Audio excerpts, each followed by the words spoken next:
આજે મોટા ભાગના પરિવારમાં સગા ભાઈઓ વચ્ચે સંબંધ તૂટવાનું મુખ્ય કારણ હોય તો એ છે શેઢો.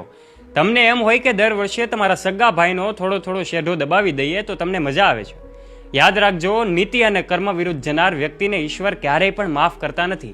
આજે તમને એમ છે કે તમારા ભાઈનો એ શેઢો દબાવી દઈશું, એને ક્યાં ખબર પડે છે, થોડો સંપત્તિનો ભાગ લઈ લેશું, થોડું સોનું આજે ભેગા રહેતા હોય તો લઈ લેશું, કે પછી કોઈ પણ ખોટું કાર્ય કરીશું તો કોઈ જોવાવાળું ક્યાં છે? એ સગો ભાઈ છે, એ ક્યાં બોલવાનો છે? એ તો સહન કરે છે. મને કોણ જોવાવાળું છે? યાદ રાખજો, તમારું કર્મ તમને જોવે છે. તમે આજે દબાવેલો શેઢો તમને એક દિવસ ચોક્કસ સજા આપશે, ત્યારે તમે પોતાને પણ ક્યારેય માફ નહીં કરી શકો. માટે આજે તો તમે શેઢો દબાવો છો, પણ આવતીકાલે તમારે બધી જ વસ્તુ, તમારી ધન, દોલત, સંપત્તિ બધું જ ગુમાવવાનો વારો આવશે. છેવટે તમે તમારા પરિવારને પણ ગુમાવી દેશો. માટે આજે કોઈ સંપત્તિનો ભાગ લેતી વખતે કે પછી ભાઈને અંધારામાં રાખીને છેતરતી વખતે ધ્યાન રાખજો, કર્મનું ફળ બધાએ ભોગવવું પડે છે. તમારું આ વિશે શું કહેવું છે? નીચે નાનકડી કમેન્ટ કરજો.